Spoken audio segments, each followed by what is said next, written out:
El Salvador's new legislative assembly votes to oust high chamber judges. The French overseas territory of Guadeloupe begins vaccinating all adults. And at least 7 people have been killed after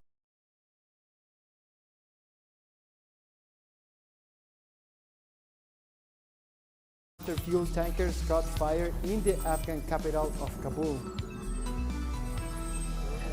Hello and welcome to teleSUR. I'm Jose Daniel Lopez in Quito, Ecuador, and this is from the South. El Salvador's new legislative assembly has voted to remove the judges of the Constitutional Chamber of the Supreme Court. Dominated by the ruling party, the assembly voted 64-19 with 1 abstention to oust the 5 magistrates on the chamber, which had angered President Nayib Bukele by ruling against some of his tougher measures during the pandemic.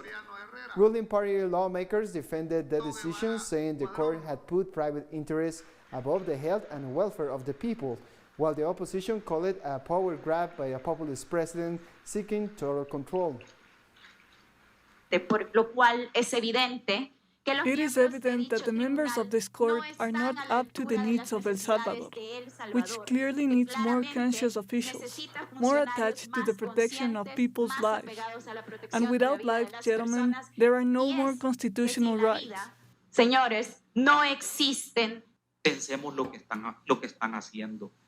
Let's think about what you are doing, what is being done tonight in the Congress with a majority that the people vote for. It is a coup d'etat. As thousands of Colombians continue to march against the tax reform, President Iván Duque has announced the military will be deployed to the cities most affected by the protests. As Supreme Commander of the Armed Forces, the figure of military assistance will continue in force in urban centers where there is a high risk to the integrity of citizens, and where it is necessary to use the full capacity of the state to protect the population. Military assistance is enshrined in the Constitution and the law, and will be maintained in coordination with mayors and governors until the acts of serious disturbance of public order cease. Some 3,000 soldiers have been deployed in the Colombian city of Cali after riots broke out following a massive protest against the tax reform. Colombian President Iván Duque gave in Friday to widespread anger and said he will overhaul the proposed tax reform that many said will leave them poorer during the pandemic. Duque announced he was shoveling clauses that will lower the income tax threshold to broaden the tax base and raise value-added taxes on goods and services. He acted after tens of thousands of Colombians on Thursday took to the streets across the country to denounce the proposed tax changes. We arrived with more men and women from the army and the police to the city to guarantee the defense and security of the citizens. We are guaranteeing combined patrols and the protection of the main points of the city. Clashes have broken out between demonstrators and police near President Duque's residence in Bogota, as tens of thousands took to the streets in the capital to protest against a tax reform plan for a 4th day, even after the president promised to withdraw the most unpopular parts of the plan. Besides Bogota, demonstrations were held in other major cities such as Cali, Medellin, Barranquilla, and Cartagena. The tax reform plan had been meant to raise about $6.3 billion in extra revenue over 10 years for Colombia, which saw GDP drop 6.8% in 2020, its worst performance in half a century. It's incredible that in this crisis we are experiencing this violence that the country is going through, and the government carries out a tax reform and ends up impoverishing the people even more. We young people are tired of the fact that job opportunities are precarious, education is very expensive, and they want to impose reforms that will make studying impossible. High tensions and attacks have dominated the first debate of Peru's presidential runoff. Pedro Castillo of the Peru Libre Party, who held the first round with 19% of the vote, faced Keiko Fujimori of the Fuerza Popular Party, who secured 13% of the vote during the first round. Castillo said he met with the Russian ambassador, securing a much-needed supply of COVID-19 vaccines if he wins the presidency, Meanwhile, Fujimori also promised to increase vaccination to reach all Peruvians during 2021. The runoff election is set to take place on June 6th. From here in Chota, I greet the Russian ambassador, whom I met yesterday, and we can guarantee 20 million vaccines sent on 28 July and available during the first 2 weeks of August. First for a change in attitude. We are tired of those governments that offer everything and then do not fulfill their word. That change also means no stop using the rapid COVID-19 test that meant using a blindfold and not knowing the truth. The French overseas territory of Guadeloupe has begun vaccinating every citizen over the age of 18. Doctors say the aim is to achieve collective immunity as quickly as possible. However, only about 12% of the Caribbean island population of 395,000 have been so far vaccinated. People, especially young adults, remain hesitant whether to get inoculated or not, doubting the effectiveness of the vaccine and complaining about the contradicting opinions of local doctors regarding the jabs. At first I was against it, but it's true that as I live with my grandparents, I prefer to take precautions. There's this effect, of course, of training that we are looking for. There's also the fact that we have a population that's rather old. We have a population that still has a high rate of long-term illnesses. And then we're in a certain situation of isolation, far from everything. And so all that makes it a real interest to vaccinate as quickly as possible. Hundreds of Hondurans have protested in the capital Tegucigalpa against the government on International Workers' Day. Protesters marched across the main avenues of the city, demanded that the government of President Juan Orlando Hernandez solves a dire shortage of medicine, oxygen tanks, and vaccines. Riot police in full protective gear have observed the rally. Honduras has so far registered over 212,000 COVID-19 cases and nearly 5,300 deaths. There is nothing, there is no medicine, there is not oxygen, and we don't have the vaccine either. What is the government thinking? Kill us all? Is that what they want? That all Hondurans die? We came today to call on President Juan Orlando Hernandez to resign. We want the narco dictatorship out and free vaccines against COVID-19. More stories coming up after the break. Stay with us.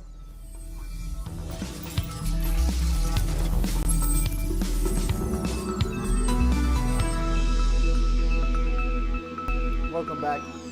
The president of DR Congo has declared a state of siege in the country's provinces of Ituri and Nord Kivu due to worsening violence. President Felix Tshisekedi said the objective of the decision is to secure the regions where 122 armed groups operate, including the Allied Democratic Forces, a group of Ugandan Islamist fighters based in eastern DRC since 1995. In recent attacks, hundreds of people have been killed and many others displaced. The Congolese Association for Access to Justice welcomed the move, but called on Parliament urgently to pass legislation to prevent abuses. A UN human rights report in March estimated that the country had seen a 32% rise in human rights abuses, especially by the military. The decision of the head of state is in the interest of the population. It will ensure security can return to the province of North Kivu and Ituri, and of course everywhere in the DRC. So it's a good decision. It may be unpopular, but it remains a good decision because it will help, in accordance with what the head of state and the Prime Minister have said, to control security issues in North Kivu. 6 supporters of former Ivory Coast President Laurent Gbagbo have returned home after 10 years of exile in Ghana. The exiles, who include former budget minister and Laurent Gbagbo's younger sister, landed in Abidjan and were greeted by dozens of activists and journalists. Their return had been facilitated under the sponsorship of the United Nations High Commissioner for Refugees in an agreement with the current Ivorian government in the name of national reconciliation. Gbagbo is also expected to return in the near future after his acquittal on March 31st by the International Justice for Crimes Against Humanity committed during the crisis. I feel serene. I feel overwhelmed with gratitude towards my creator, but especially towards my comrades who have mobilized to run the party. I am really happy.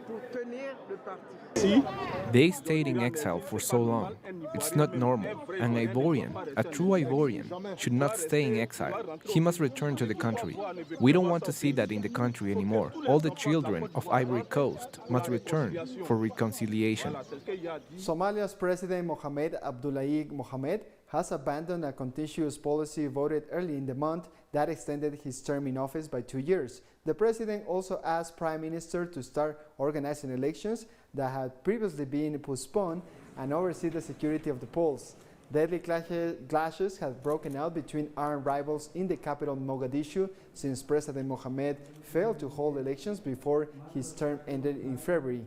The international community has repeatedly called for elections to go ahead, threatening sanctions against the nation of 15 million people.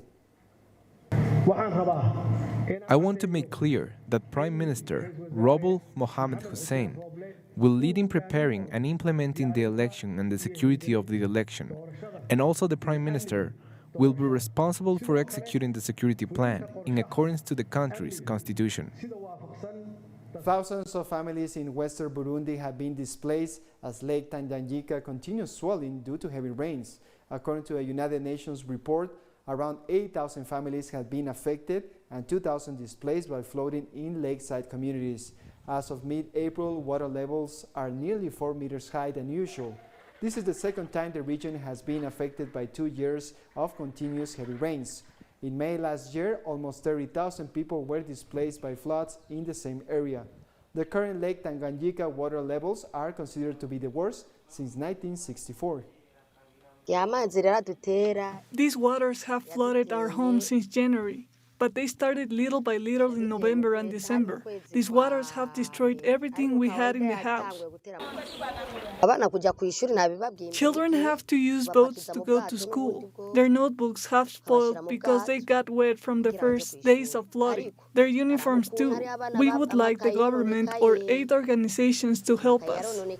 Belgium has sent 90,000 doses of the antiviral drug Remdesivir to India as part of the European Union's collective aid. On Friday, India broke another global record for daily coronavirus infections in a devastating wave, which now accounts for more than 40% of the world's new cases and has overwhelmed hospitals and crematoriums. Meanwhile, more than 40 countries have committed to sending medical aid to the country. As of Saturday, vaccination will be open to all adults in India, meaning around 600 million people will be eligible. Until now, only frontline workers like medical staff, people aged over 45, and those with underlying illnesses have been given shots. But several states have warned that they do not have sufficient vaccine stocks, and the expanded rollout is threatened by administrative issues. U.S. Vice President Kamala Harris has announced travel restrictions between the United States and India starting next week due to the devastating pandemic situation in the Asian country. So, on the issue of India, we have announced that there's going to be a travel restriction starting on Tuesday on the advice of the Centers for Disease Control, our COVID-19 experts, medical experts, our national security advisors. Tonight, in fact, we're going to be sending a plane with supplies that will include oxygen and with an expectation that that will provide some level of relief. More news in a minute. Don't go away.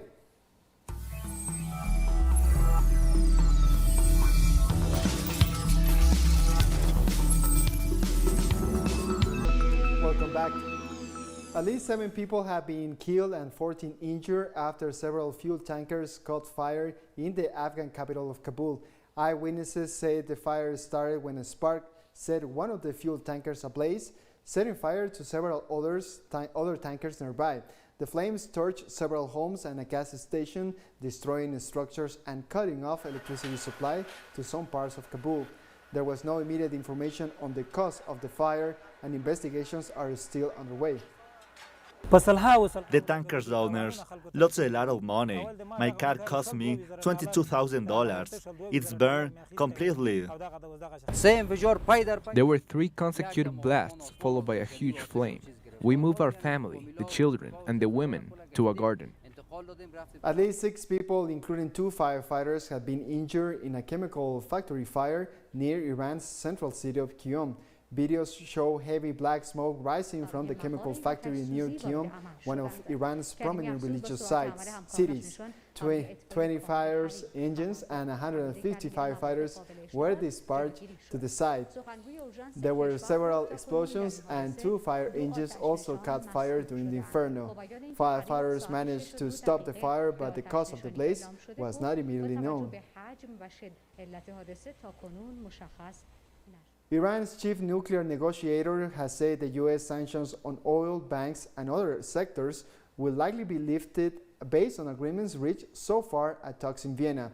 Deputy Foreign Minister Abbas ARAGCH also said that the U.S. sanctions on most individuals and institutions are expected to be lifted as well.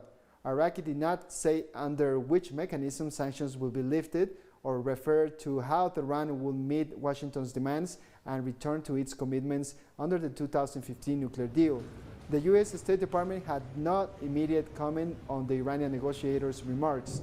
Meanwhile, the Vienna talks are adjourned for 6 days. Officials have said they hope to reach a deal by May 21st, when an agreement between Tehran and the UN nuclear watchdog on continued monitoring of some Iranian nuclear activities is due to expire. Sanctions considered sector-related sanctions. For example, the sanctions on Iran's energy sector, including oil and gas, or the sanctions on Iran's car industry, or the financial and banking sanctions. These sanctions on insurance posts must be lifted based on agreement reached until the moment, and there is an agreement on this. There is a long list of individuals and companies sanctioned by the U.S. Negotiations over the list is still going on. There has been agreement that the majority of them are removed from the list, but there are others that for various reasons are still on the list, and talking on this part are still going on. In China, at least 11 people have been killed and about 100 were injured after a strong hail and thunderstorm hit the eastern city of Nantong. According to a local meteorological station, the wind force had reached speeds of 117 kilometers per hour, ripping through road barriers and downing trees on the sidewalks. Electric lines have also been damaged, causing a power outage in the city. Several homes had been badly damaged, and more than 3,000 residents had to be evacuated to safety. Portugal has reopened its land border with Spain and began the final stage of easing COVID-19 restrictions, as well as the lifting of the border controls. The opening hours for cafes, restaurants, and cultural venues have been extended, especially at weekends. Weddings and other gatherings will also be allowed again in venues limited to 50% of their capacity, as well as sporting activities. Overnight, the country's state of emergency was also downgraded to situation of calamity, which still allows authorities to keep some measures in place. Clashes are broken out in the French capital an hour after the May Day workers' parade set off. Riot police and protesters clashed with projectiles being thrown and tear gas being fired. At least 10 people were arrested. Thousands of people were marching for more protection for workers, while riot police in full protection gear accompanied them throughout the day. Dozens of similar rallies were held across the country. We hope that the union will be made at the level of the awareness of all the French, that everyone goes down to denounce what is happening, to denounce all this social breakage, the use also that is made of this health crisis, which also allows for the passing of a lot of permissive laws, the democracy which is completely flouted. The unemployment insurance reform. We are asking for the pure and simple repeal of this reform. It was decided in the middle of a social crisis. There is an enormous precariousness of the population. It will be a year, the first year, of course. I think that everyone was shocked and overwhelmed by what was happening, by saying to themselves how we could show solidarity together. But now, for a year, we realize that we are in fact the ones showing solidarity. The state is not showing any solidarity at all. On the contrary, it obviously continues to sort out the world as it wishes. Hungary has loosened several COVID-19 restrictions for people with government-issued immunity cards. The move is in the latest in a series of reopening measures that have followed an ambitious vaccination campaign. As of Saturday, the individuals with the plastic cards may enter indoor dining rooms, theaters, cinemas, spas, gyms, and museums. Hungary has given out 4 million first-dose coronavirus vaccinations, reaching around 40% of its population, and is the only EU nation using vaccines from China and Russia in addition to the Western jabs. However, Hungary also has the highest total death rate per million inhabitants in the world due to a devastating infection surge earlier this year. We went to the vaccination point together. The whole family, our daughter, her husband, and the two of us. We all got vaccinated at the same time, on the 6th or 7th day. They received the immunity cards, but me and my wife are waiting for our cards for the 3rd week. Today, during admission, we also saw that there are many guests who did not receive their immunity cards despite having been vaccinated in hospitals or in vaccination centers. We will try to take action on this matter and, if necessary, ask for an amendment to the legislation, since these people have already received 2 vaccinations in many cases. It would be perfectly reasonable to let these guests in. More than 230 rescue migrants, half of them unaccompanied minors, have disembarked from the Ocean Viking humanitarian ship at an Italian port. Representing 15 different nationalities, the migrants who had been stranded on 2 overloaded lifeboats in international waters off the coast of western Libya before being rescued by the Ocean Viking. According to SOS Mediterranean, the charity operating the rescue, many of the migrants were beaten by smugglers and forced to embark, including some of the 119 minors. The migrants were given identity checks and COVID-19 tests as they disembarked on the Italian island of Sicily. Polish scientists have discovered the first ever Egyptian mummy of a young pregnant woman. The discovery was made as part of the Warsaw Mummy Project of Warsaw University, where the research has been underway since 2015. Researchers have been using CT scans and X-ray to analyze mummies, and this has led to the discovery that a mummy attributed to a priest in fact conceals a pregnant woman's body. In the next stages, scientists plan to take micro samples, not to damage the mummy, but to get to know more about the ancient Egyptian culture and understand the cause of the woman's death. This is a woman who died pregnant. She has a fetus inside. The lady was between the 28th and the 30th weeks of pregnancy. She was very well mummified. The condition of the mummy itself is very good. The mummification method was very good. It was definitely the mummy of a rich person. And we come to the end of this news brief. You can find this and many other stories in our website at telesurenglish.net. And join us on social media, Facebook, Twitter, and Instagram. For TeleSUR English, I'm Jose Daniel Lopez. Thank you for watching.